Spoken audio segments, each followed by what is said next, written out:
This is a digital clock made using HTML, CSS and JavaScript. This clock features time in a 12-hour mode, so you'll be able to see AM and then PM when it's after 12 PM, and at the bottom you'll be able to see the date, the current date, month and the year. And the interesting part about this web page is that there is a dark mode here. Once you click this, the entire clock goes into dark mode. This will be a very simple and a cool project. Let's see how we can quickly build this. And to code this project, you will be needing some starter files for this.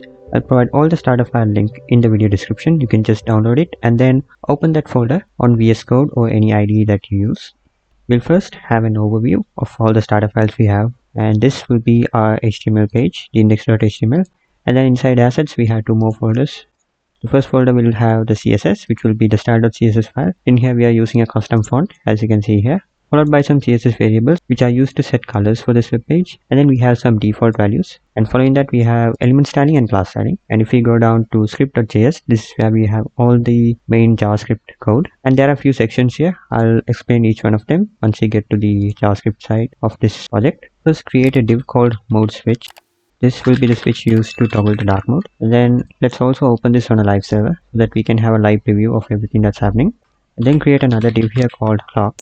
Inside this div, we'll need another div here, which will be the hour. This is an ID, not a class. And the initial time would be 2 zeros. And then we'll have a span here. This is used to separate each div right next to the other, as we'll be having hours, minutes and seconds right next to the other. And then we'll just need to take two copies of this, one for minute and the other one for second, and all these will be in zeros. And you can remove this last span, and then you can create another div here called AM and PM, and you can set this to AM or you can set this to PM, whichever works for you, because these are just some initial values. We will be dynamically updating this based on the date object we have in our system. And then we'll come out of this clock div and then create another div called date, and we can set a date here. You can set any date here. We can even make this 2024, and that is all. We have finished the HTML part for this web page. Let's quickly have a look at the web preview. Currently we haven't done any styles so far, so this is how the web page is going to look like. So now let's quickly jump into the style.css file. In here we can jump straight to the element styling. First we'll style the body element, and then we'll also set some values for the dark class when we enable it. These are the values we'll be using, and if you notice something, it's the same CSS variables we have declared here, but in the dark mode we'll just change these values, and that would be the only difference. Everything else will be the same. Now we can move straight to the class styling. First we'll style the mode class, the mode switch.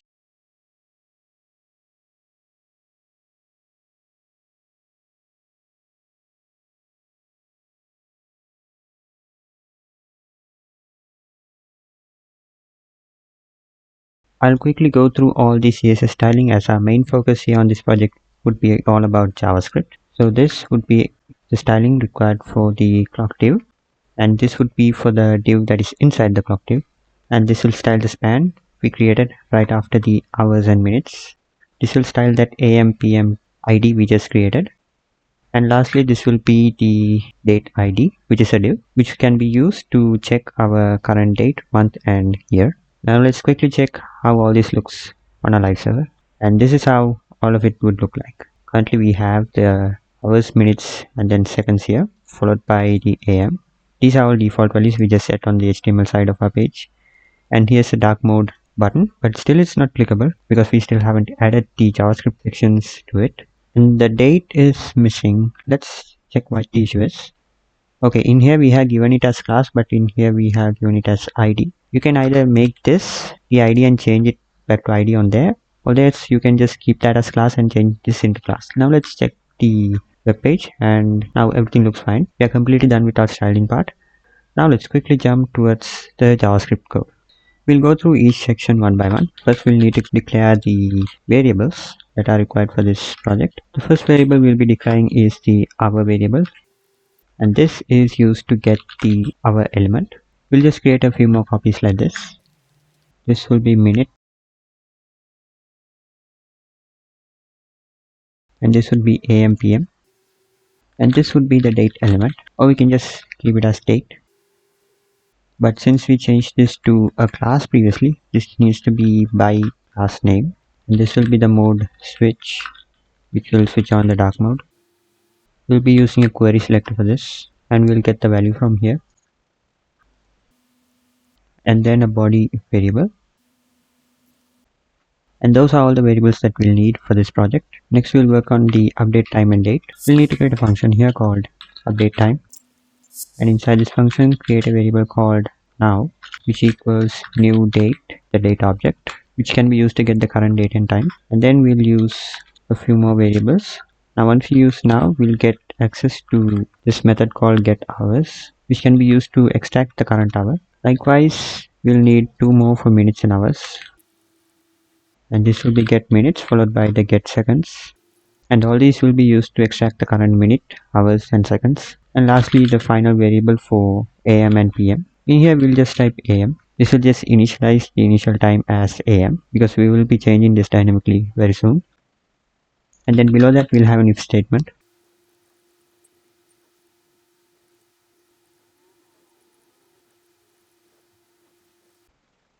So what happens here is first it will check if the hour is 12 or more, and then it will set it to AM or PM based on that. And in here this will convert the 24-hour time to a 12-hour time format, and then this is used to convert the hour from 0 to 12 in case it's midnight. And below that we'll need to dynamically change the text, the numbers we see on the screen. So to do that we'll access the hour variable and then use the text content inside it, and then which will be used to change the data dynamically.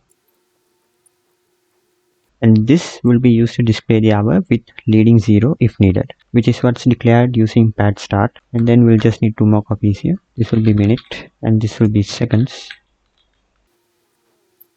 And then lastly we'll set the AM or PM based on the time given, and then we'll create another variable here called options, which will be an object. It will have the following properties and values. The first property will be year. We'll set this to numeric.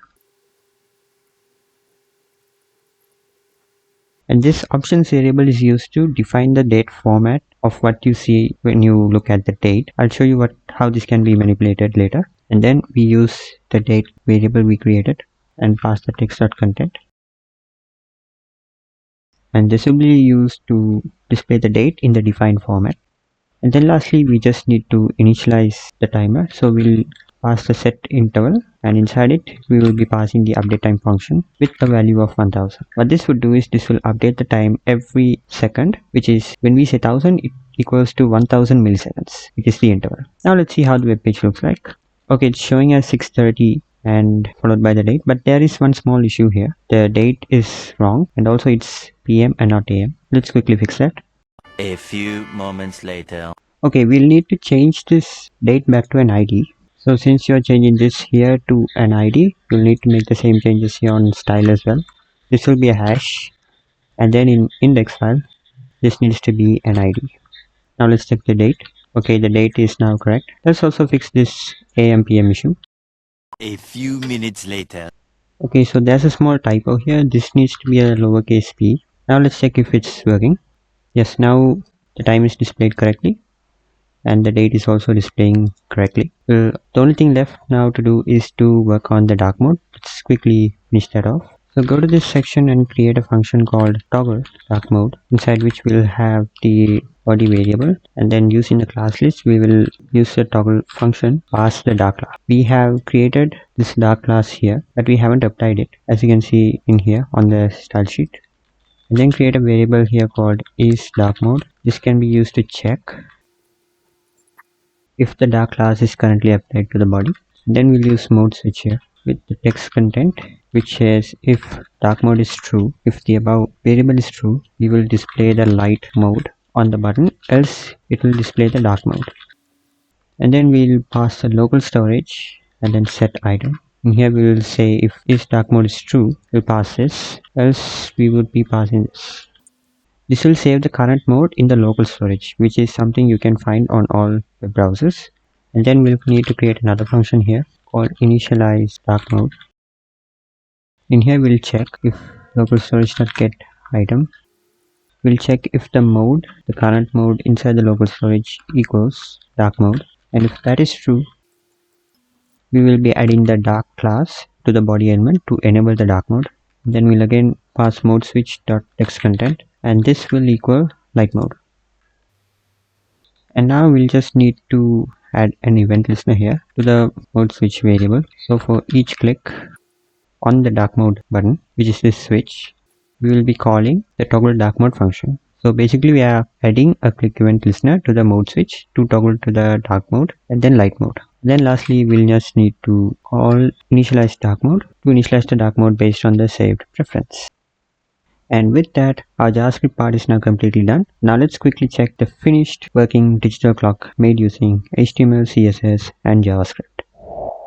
And this is our finished digital clock. As you can see, it displays the correct time. Currently it's evening at my place, and this is the current date, the date in which I'm shooting this video right now. And then we finally have the dark mode toggle, and as we click this, we'll turn the entire clock to dark mode. And to check if it's working with the local storage, as you can see, even if you refresh the page, it still remains on dark mode unless you click light mode yourself. And with that, we have come to the end of this video. Please make sure to subscribe to stay updated for all my future videos. And also, before you go away, click this link. Check out this cool image slider I just made for a bread curry. I'll see you there.